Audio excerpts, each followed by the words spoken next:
Da da da da! What's my good cheer? Welcome, everybody.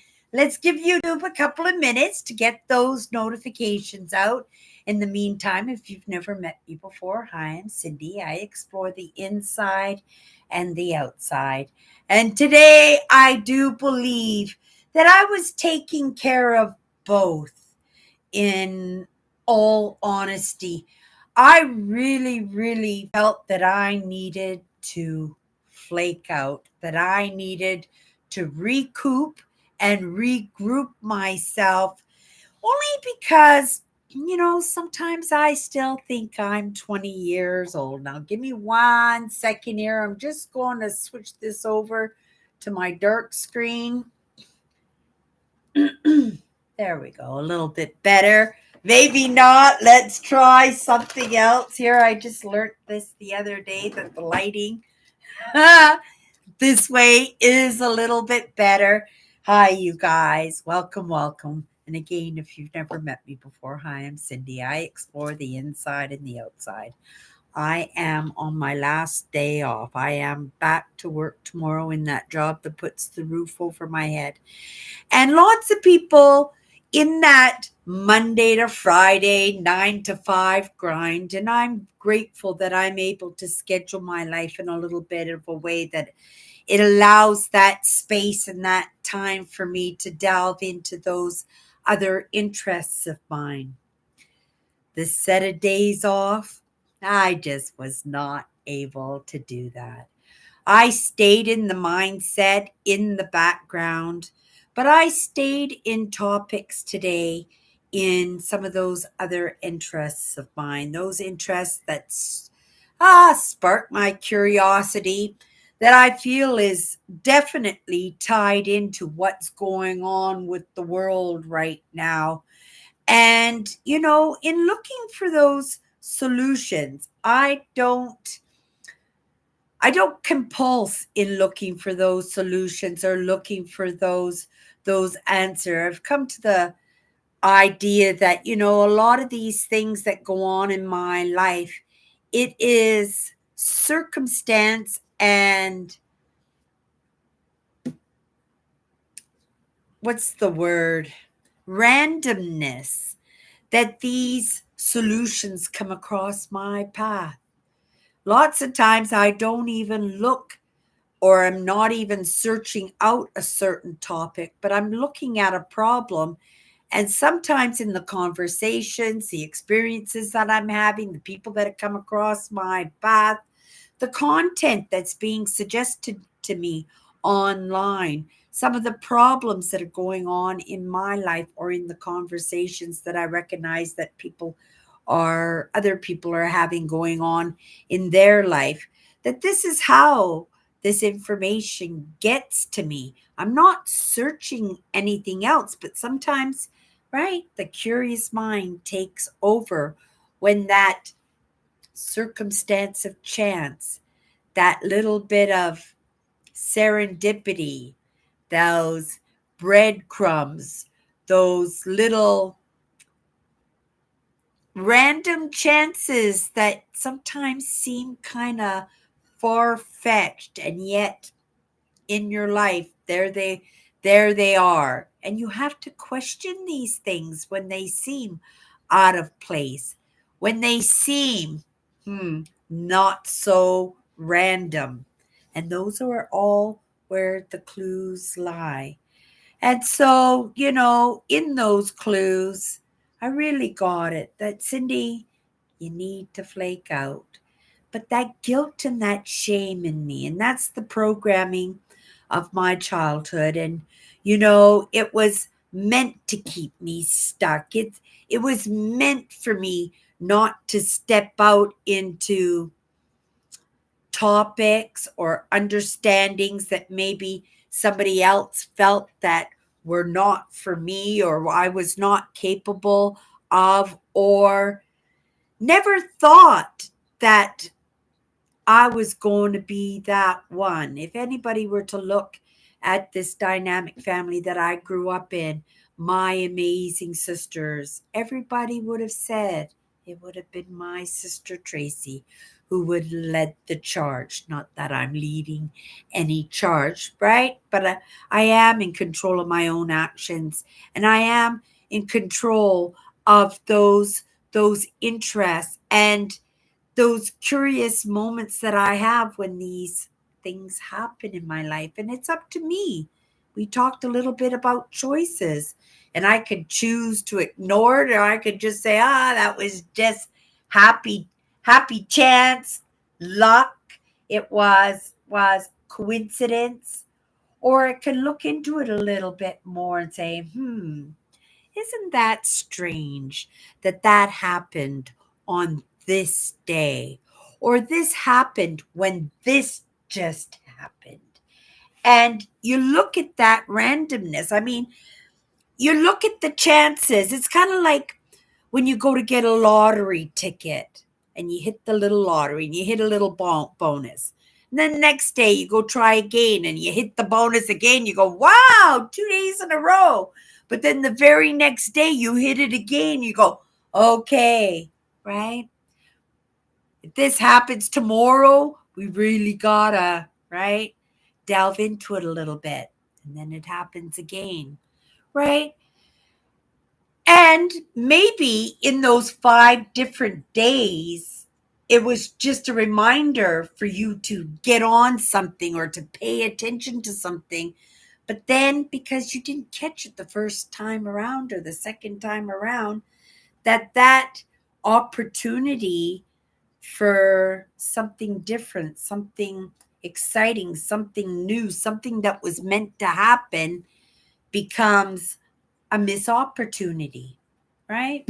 Becomes something that was great for that moment when it was offered, but because we didn't pick it up, because we didn't pay attention, because we just called it coincidence, that we miss out on something magnificent. I don't want to be that person, you know, because happy chance has come across my path my entire life. I call it happy chance only because we want it to be happy, whatever comes across our path. And we know, right? It could swing either way, or it can swing in a way that we don't even know what it is, but we know it's something. But in our curiousness, it's going to dictate whether we're going to delve in a little bit deeper or we're just going to, right? Coincidence and move on to the next thing, or not even move on to the next thing, just go back to what we were doing, right? And maybe that happy chance comes across our path again.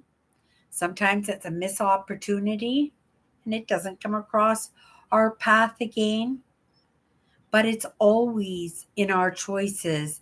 And if you are highly sensitive, you may have a little bit of that hypervigilance about yourself that pays attention to the details. You pay attention to those things that are not the norm, that seem a little bit off. And in that, sometimes we can, right, read into it a little bit deeper.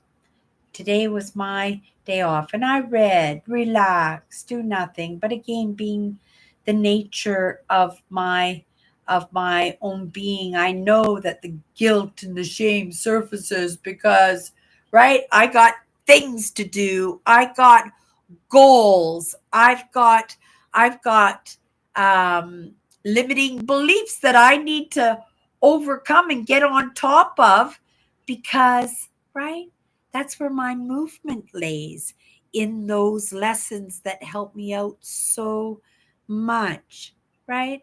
And I have no idea in that comparison to anybody else because we're all doing something. We're all doing something different, hopefully something beneficial to ourselves and beneficial to others. But we're all on, right, different planes, right? And it makes it difficult sometimes to walk together, right? If that lesson serves me well, it may serve somebody else well, right?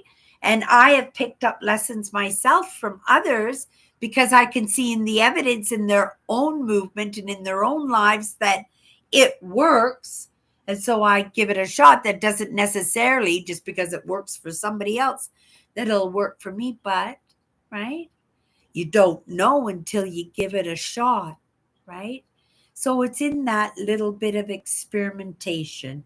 It is in that paying attention and our hypervigilance. It is in those coincidences and serendipities and chances that we have an opportunity, right, to be taking off into other aspects of ourselves, right? One of those other aspects of myself is the love for history.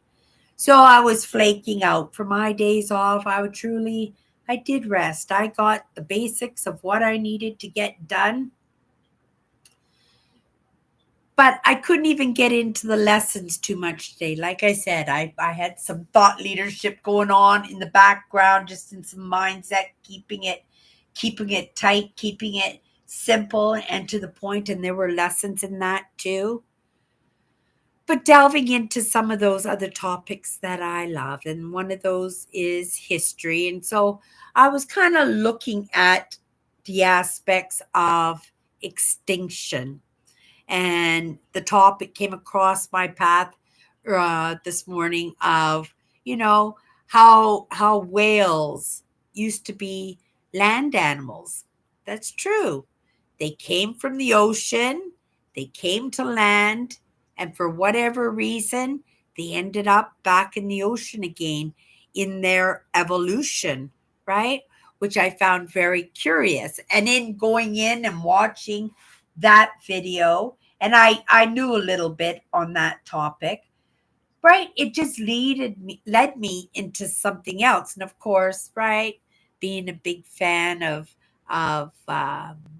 ancient human history, we went into it a little bit, and I was really looking at our movement, the different human beings in our evolution. And but you may be right, more than likely religious or have spiritual ideas, but that doesn't mean the human hasn't been going through its own evolution. I do believe it's where we're meant to be going in that movement, that I think that we're not even close to where we're supposed to be in the creation of the best human being we possibly can be. But change is inevitable. It's going to happen. Evolution is going to happen. There is, right? We are not Neanderthals anymore, but I think we're at that stage where we can honestly see the evidence to recognize that we are no longer Homo sapiens anymore either, right? We are changing physically, right? We are changing emotionally, and we're changing mentally. This digital age has sped things up so fast that, right, part of our evolution is in that connection. I'm not going to say necessarily to the digital age, because how long do we know that this digital age is going to go on for, right? It hasn't been going on for that long, right? That we may be moving in to something else. But in the beginning stages of this next stage of evolution, right, there's going to be a point A. We're not just going to go shoot right to the very end of this stage of evolution and just try and backtrack, right? We're not Gary Vaynerchuk, right? We're not going to reverse engineer. We want to start at the beginning. We want to get that work done properly. And we know in the sequencing, just like going to university, there are prerequisites to what we're doing. So in this next stage of evolution, we have to start at the beginning. And I'm right. I was looking at extinction today, and it was very, very interesting, that The Chinese are bringing back the mammoth, I think, or mastodon. They're mixing the DNA of mammoth and an elephant, an Indian elephant, and they're not just doing it with animals, right? In Masada, you know, they didn't want to end up as slaves, and the Romans were going to destroy their city on the top of this mount in Masada, right? Masada, and they destroyed and burnt down all their food stores and everything except for one food store. 2,000 years. This is the time of Christ. 2,000 years later, the archaeologists are doing work, and they came across the seeds of the dates, and they were like some of the best dates in the entire world, and they were served to kings, right? And they were traded, and it was a resurrection of a plant, right? From these seeds, that 2,000-year-old seeds, that they resurrected these trees, these prunes. They're not prunes. They're not prunes. They are date trees. Date trees, right? 2,000-year-old date trees, and they brought them to life, and they brought many, many, many of them to life just from these seeds that they found. And they were an extinct species, these date trees. They were gone. They were gone forever. And with one crazy idea, right? With somebody's curiosity to say, I wonder if this will work, right? And delving in and actually just putting an idea to work and having the evidence, right? Surface, and having a resurrection of a plant that was destined to be gone forever. Can we do that with ourselves, right? Are we destined? There, we are the last of the humans. We are the last of the humans, the Homo sapiens. But there were many, many, many, many types of human beings out there, and they're all extinct. Maybe a little bit epigenetically, a little bit, in our DNA, we do have bits and sequencings of other humans, but as a as as a pure human, as a pure species, right? They're gone, right? Neanderthals are gone, right? The Denisovans are gone. And they actually think the Denisovans may actually be, right? Neanderthals in the end. But there's still lots of work in science. Science is going to be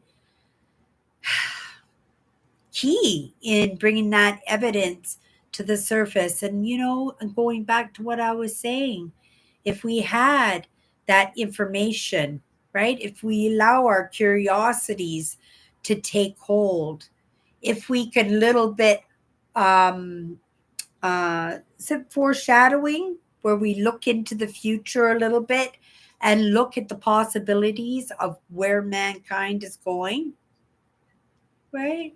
Look at the cultures of the different countries and the different continents out there and see where they are struggling in keeping up with building the population, a viable population in order to keep this work going. You're saying, but Cindy, there are billions and billions of people. Yeah.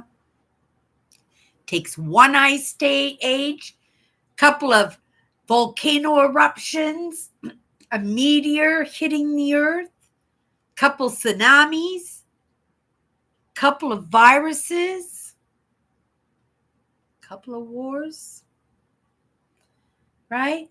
We are no less vulnerable than any other animal out there.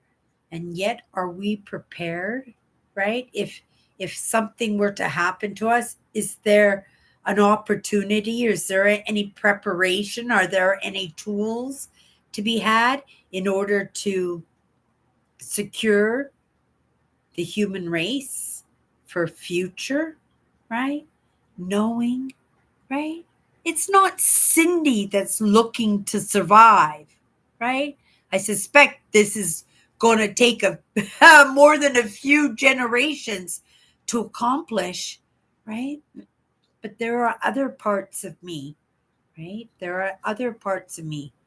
And I would appreciate that if those other parts of me were to be surfacing in someone else, that that opportunity would be there, right?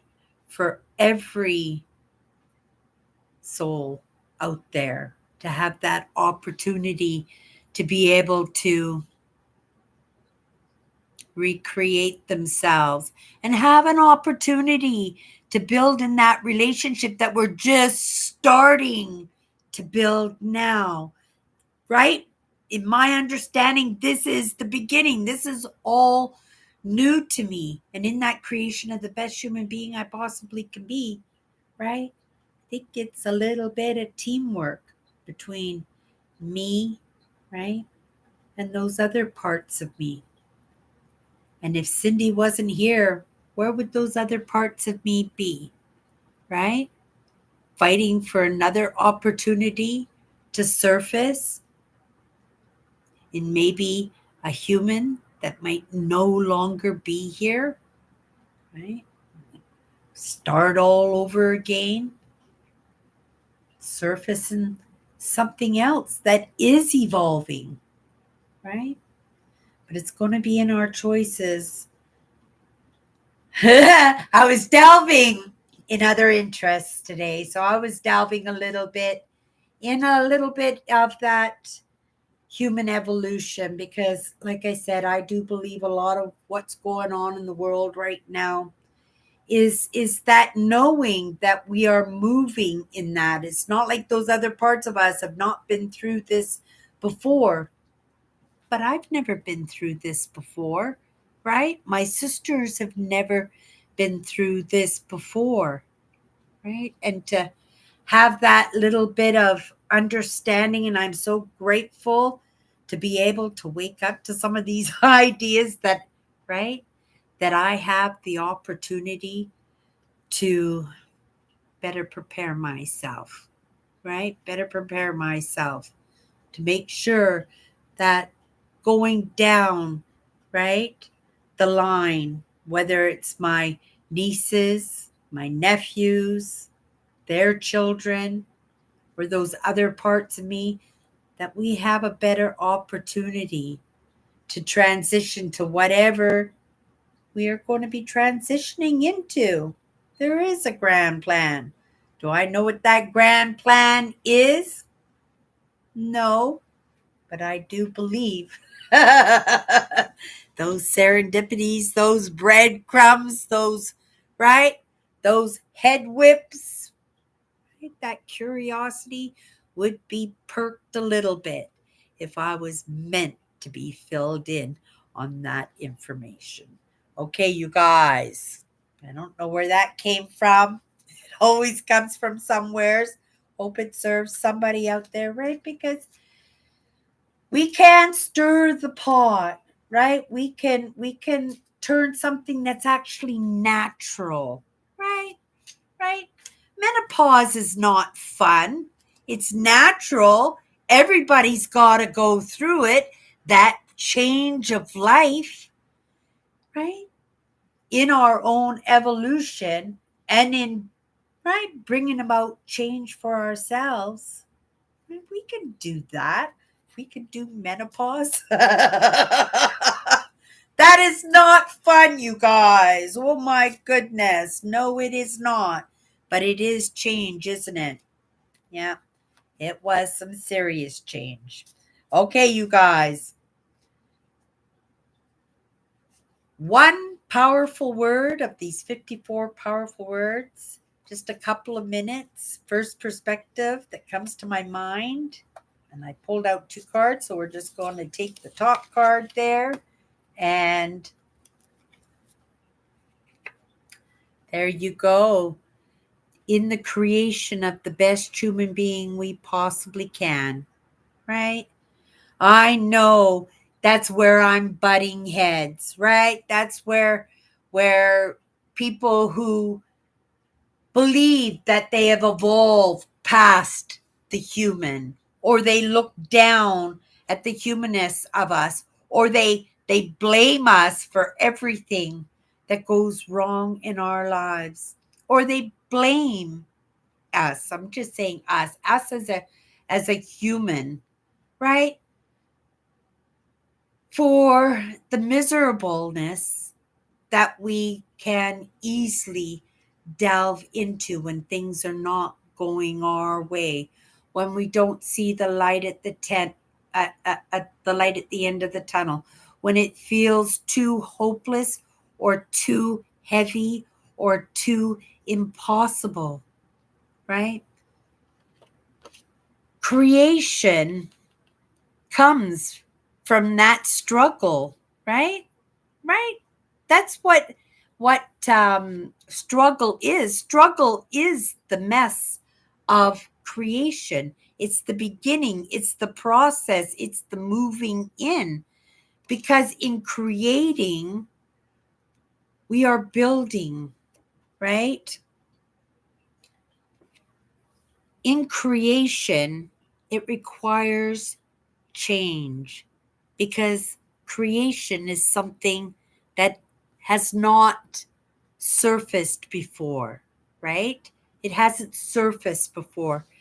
So, in that creation of the best human being we possibly can, we can't beat ourselves up for where we are in the moment, because we don't know what's coming in the next moment. All we can do is ride this moment and just hope that during the process of getting to this point that we picked up a few gifts, a few tools, a few lessons, a few relationships, a few insights, a few perspectives, right? That will help us along the way. Understanding the creation is the adapt, the conquer, and the result of that adapt and conquer, right? The adapt and conquer becomes the creation, because we're riding the moment, and because we don't know what the next moment has, right? Or what the next moment is going to offer us, because it may offer us up opportunities and tools and information and other people to come in and help us. We don't know. All we can do is ride those waves, adapt and conquer, and trust that everything's going to be okay in that. And then the result, when that storm calms, right? When we've completed that masterpiece that we struggled all the way through because we didn't know what it was going to look at. We have a mind's eye. We have, oh, that's the creation, because we're thinking of it and we're moving towards it and we're kind of riding those waves and everything. But the end result, how it looks in the very end, right, is the result of the creation, right? It's what we created. It's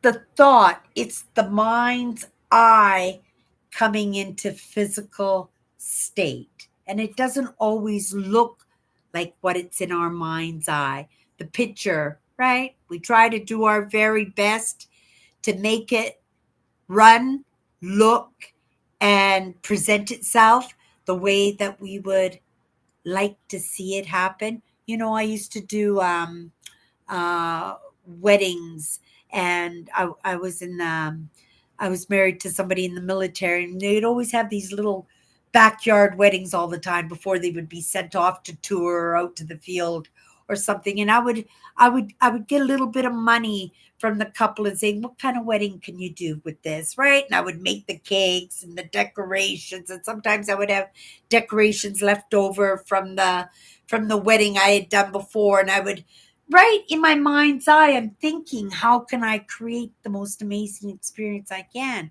But I'm in the moment, utilizing what I have in the moment to make that happen. In the end, the wedding happened, right? But did it look exactly the way that I pictured it in my mind? Or did it look exactly the way the couple pictured it in their mind? No, but in the end, it was still something that I created, right? From flying by the seat of my pants, not knowing what the next moment was going to be, what tools were going to come across my path, what funds were going to come across my path, right? That creation is the evolution. Oh gosh, right? Creation.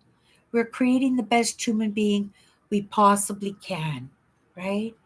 And in that, it's always creating, it's always trial and error, and adapt and conquer, and coming out with outcomes that don't look anything like what we thought of or what we created or saw or pictured in our own minds, right? But we have to work with that, right? We have to work with that.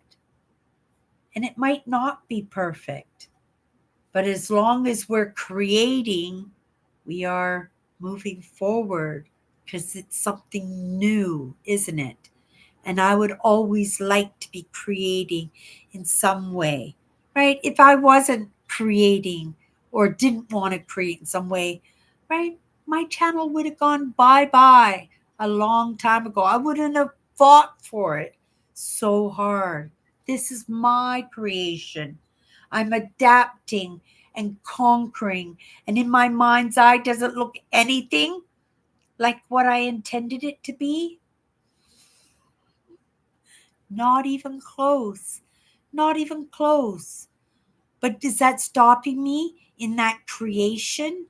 No, because I know that my channel would be done for if I didn't adapt and conquer, right? If I didn't ride those waves, if I didn't become creative in how I presented my content or what I presented or how I presented myself, right? Those are all in the tools that I pick up along the way. And that creation of the best human being I possibly can be is only in the tools that I pick up along the way. I wouldn't have woken up to any of these ideas, not a half a dozen years ago. I wouldn't have even, this wouldn't have even been a thought. This wouldn't have been a topic of conversation, right? But in that creation, in that moving forward, in that adapt and conquer, in that never giving up, in that creativity, I'm still creating. I'm still moving forward. I'm still evolving, right? And that's what creation is, right? I never want to stop in that creation, right? It is built into me now, right? It's always been built into me, always. It's just looked different along the way. And that's a good thing, right? Okay, you guys. I hope that that works for somebody. I'm going to come back in, have a cup of coffee, watch my live. I know there's a message in there for me. What it is, I don't know. But unless I come in, I'll never know, right? Okay, you guys. Have a great day, and we'll see you tomorrow.